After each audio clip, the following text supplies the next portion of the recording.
How to find a PhD advisor if there is an intent of staying in academia, STEM specific. Academia as if today is a very messy business. It is highly political and money driven.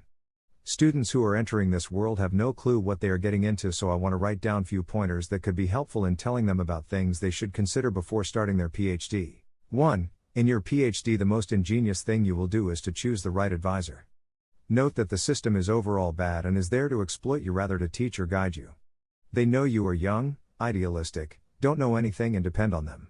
Most professors are just looking for menial labor to work for their agenda, write papers, graduate and let you go to industry while you think you are not made for academia. You are merely just a research assistant and you will basically become their copy, as everyone does. So, choose someone whose copy you want to become. No PhD is better than PhD with the wrong advisor or the wrong field. A very small minority is actually good and can teach you well, hone your potential and take you somewhere. Your PhD will be highly influenced by your advisor. As a proof, see the thesis of any students of a professor and they would look similar, as they are less of a product of students' individual capabilities but more of their advisors. 2. You would know what your advisor knows. Their field will be your field for a foreseeable future after your PhD. Just look at different professors and you will see that for majority of the professors their publications are related or continuation of their PhD work.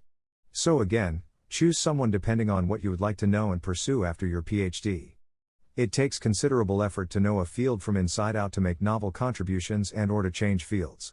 So, choose very wisely what field you are getting into. Most likely right after an undergrad you have no clue about what any field is like or what you want. Thus, doing a master's from a good school is highly advisable before starting a PhD. 3. Academia is basically a paper writing business.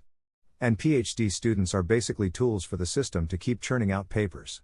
More than 95% of papers are BS and are basically written by naive, mostly international, students coming from poor countries who are in developed world and are attached by strings to stay here through their advisors and are just happy to be in a developed world. The professors very well know this precarious situations and take full advantage of it. There are many professors who will only take smartest of students from poor countries, as they don't have many options to leave and go back. Spending 5 years to think deeply about some obscure problem to advance someone else's career is not worth it. You as a student who has a natural human proclivity to learn and use your time productively and be creative and use your potential, even if you exactly don't know what that is. Professors exactly know this desire and thrive on that. The bad ones would use that proclivity for their needs and make you work for them and write papers, and by the time you would graduate and realize that this is not what you wanted to do, they would have next victims to repeat the process. The good ones will align with your proclivities and give your space and intellectual stimulation to develop yourself. 4. Every advisor wants to keep their ship running at full speed and want to take the most out of their student. This is not necessarily a bad thing and can actually be a good thing if the advisor is highly knowledgeable and reputed and is doing excellent work. It is the best way to learn and grow. However, probably more than 80% of faculty in top schools are not this type.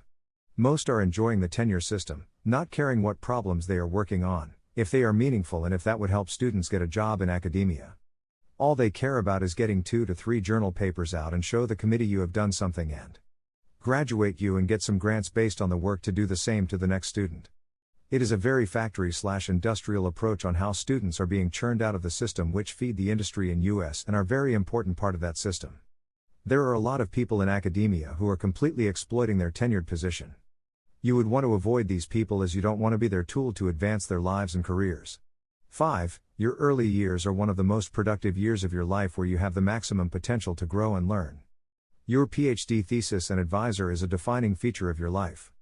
In academia you would always be known as a student of this and this until you produce a big enough result so you are known on your own. More than 90% students have no idea about this and randomly choose an advisor based on instinct or whosoever they found acceptable enough.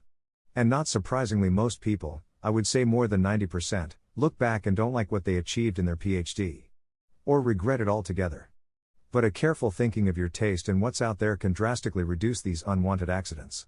5b. In your early 20s you are the most active, idealistic, most malleable and in the best shape in your life. Only work with those who deserve the best of you on this planet.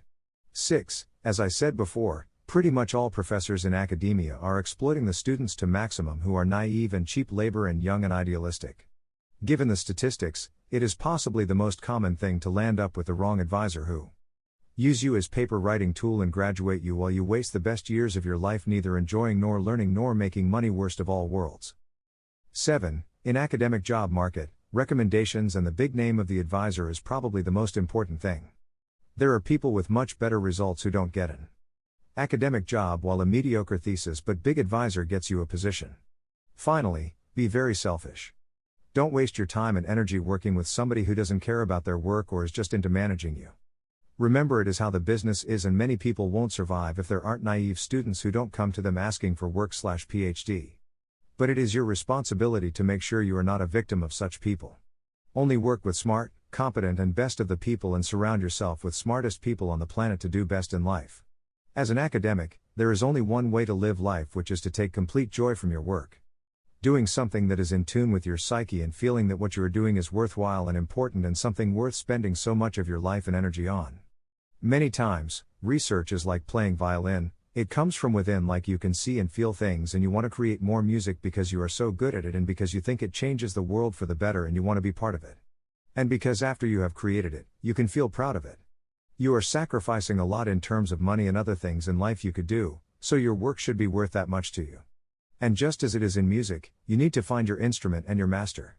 So, start your PhD with this mindset that you want to satisfy the above-mentioned criterion while managing the other real-worldly points mentioned here. Finding your passion and making a life out of it in a top school is one of the hardest things in the world, but also so worth it. Imagine all the people across the globe who are living very different life trajectories applying for grad schools, which is a very random hit and miss process.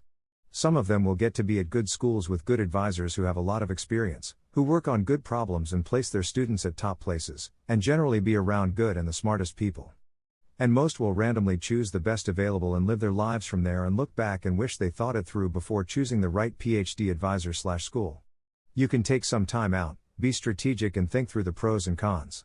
Like climate, ranking, social life, how are the professors placing their students in the academic job market, etc., etc., or like most people just play a random game. For instance, you can do a master's from a mid-rank school, get a publication out and try to get selected at Berkeley, which has great climate and some of the smartest people on the planet, many of whom would be working towards the same goal themselves of working hard and trying to get an academic job, instead of just directly apply after undergrad and get accepted at a mid-rank. Schools say Purdue/Michigan/UIA, which are in general good though mid-rank schools but with terrible climate, no social life and little prospects of going to a good school after graduating, and most students they're working towards going to the industry. So if you plan on going to academia, you will have to work much harder to swim against the current and compete against the people in schools like MIT/Berkeley who already have a head start and had richer lives. Also note that the whole field is run by people who decide whom to hire, who is doing good work, etc., etc., and everybody listens to big shots in their field who would most likely be at these top schools. So the closer you are to these people who know you personally and who can vouch for you and whom you can learn from, the better it is for you. P.S. When it comes to dating, it is also very common among academics to be in relationships with other academics, as you are equally intelligent, have similar life goals and life views, and you are much more likely to find such people in top schools. Finally, I would say you should think academia like Olympics. You are trying to achieve, mentally, the best any human has ever achieved, in terms of your research output. So, you should be cognizant of human biology as people in other sports are. Human mind, and body, are at its peak from early 20s to around 28 years old and start gradually declining from thereafter.